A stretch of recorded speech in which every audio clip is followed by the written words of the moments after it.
L-Isqof Awżiljarju Joseph Gallia Kurmi talab lil gradwati l-ġodda tal-Università ta' Malta biex ma jdaħħlux flus minn prattiċi korrotti.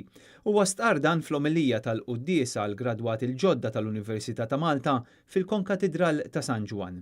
Monsinjur Gallia Kurmi qal li Malta tiggwadanja bil-kbir jekk ikun hemm nies ta' integrità li jażlu s-sewwa anke meta mhux faċli. Talab lil gradwati biex jużaw it-talenti b'onestà u mhux biex jagħmlu qlieħ minn fuq dar ħaddieħor jew jagħmlu flus minn prattiċi korrotti.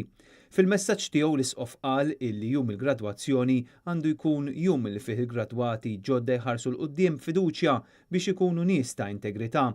Stqarr ukoll li dan il-jum m'għandux ikun biss jum ta' ferħ u ċelebrazzjoni iżda jum li fih napprezzaw il-valuri veri li jagħtu sens lil-ħajja.